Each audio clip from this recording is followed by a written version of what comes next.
Have you ever wanted to add a virtual method to a class hierarchy, but found that there was something standing in your way?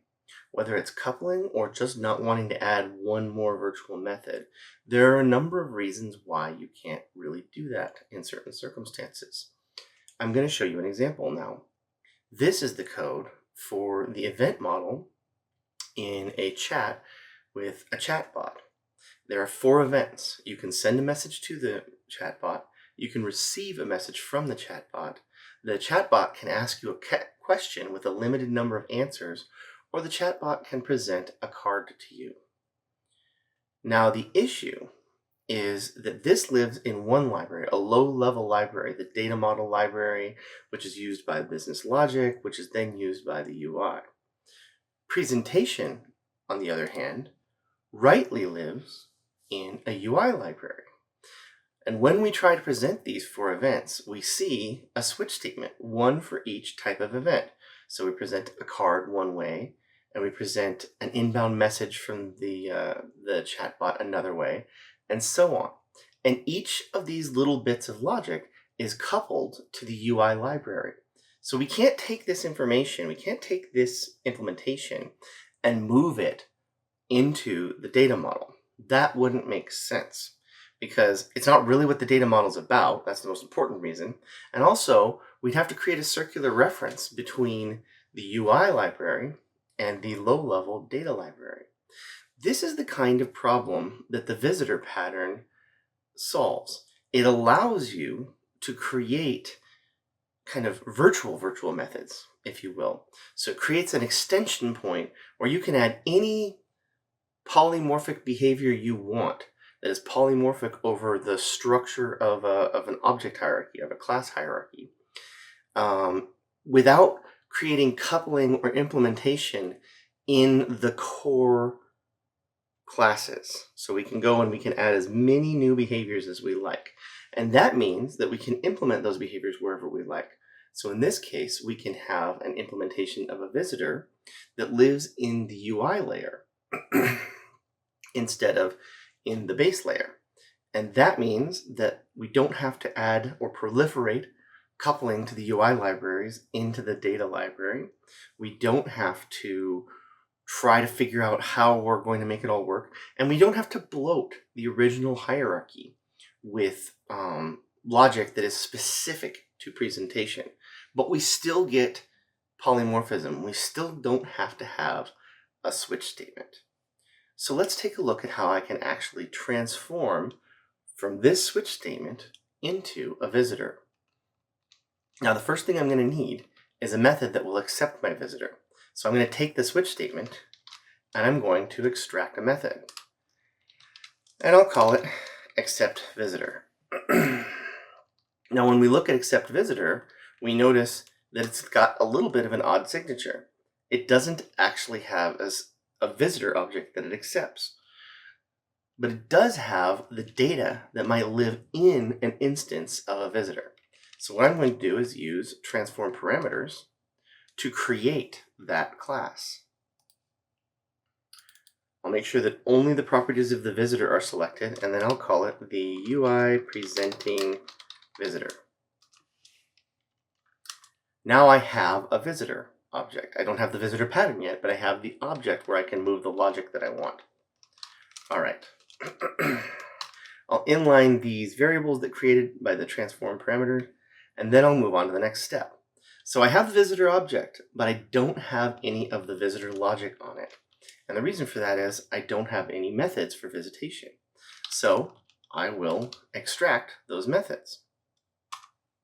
We'll call this one visit card. And we'll call this one visit inbound message. And we'll repeat this process for each of these methods. Visit question. And visit outbound message. So now I have all 4 of these methods, but they live on the wrong class. However, if I go look at them, each of them is static. So I can use make method non-static to move them where they belong. When you make a method non-static, you have to choose which parameter will become the this parameter.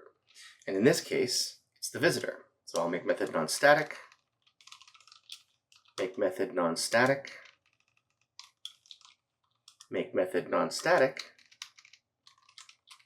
make method non-static, and now I've moved everything to this visitor class.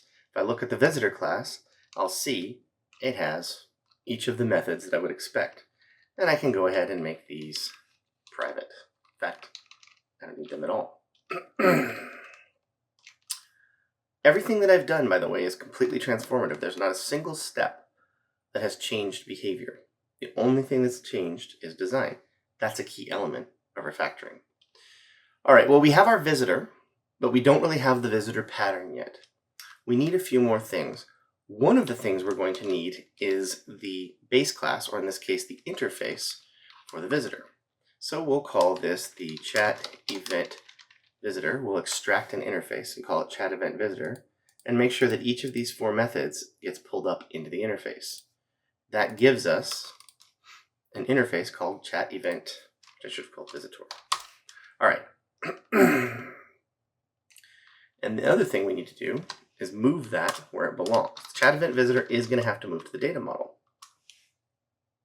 All right. That doesn't make it public, so I'll make it public. All right. Now I need to actually use that chat event visitor.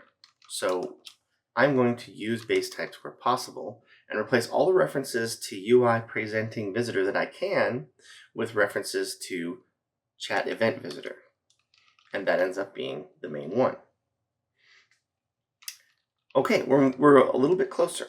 The next thing we need to do is we need to make this method non-static, because this is still a static method in the renderer class, and it needs to get moved where it belongs, which is into the object hierarchy that we want to make extensible. So again, when you're making non-static, you have to choose where it lives. In this case, it's the chat item class that I want to move it to. This has greatly simplified this render chat method, obviously. Let's go look at the accept visitor.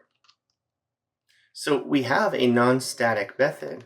The only problem is that method is in the base class, and we want it to be in the child classes.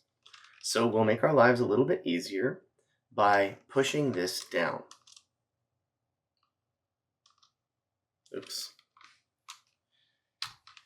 Got to make sure you check make abstract.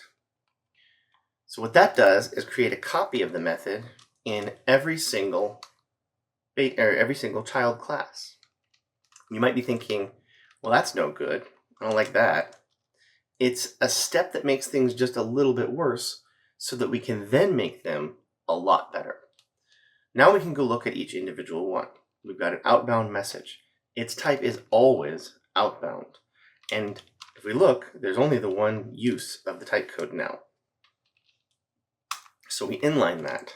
And once we inline that, all of these branches become useless. We don't need any of the branches anymore. So if I make this into if statements, I can then go and replace the if statement with respective branch and get rid of all the unreachable code. And now, without ever having changed behavior, I have an implementation of accept visitor that does exactly the right thing. An outbound message always informs its incoming visitor that it is an outbound message. Let me rename this while we're at it. All right. So let's repeat that process.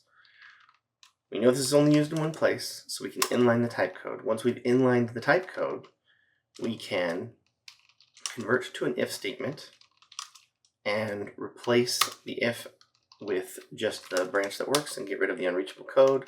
And now we've collapsed this down into this flavor of accept visitor. And we can just repeat this process 2 more times, and then we will have transformed this into a visitor pattern. In fact, I can make my life just a little bit easier by moving this to the top. That doesn't change anything in a switch statement. So now I add this, the if, and replace the if statement with its respective branch. One last time.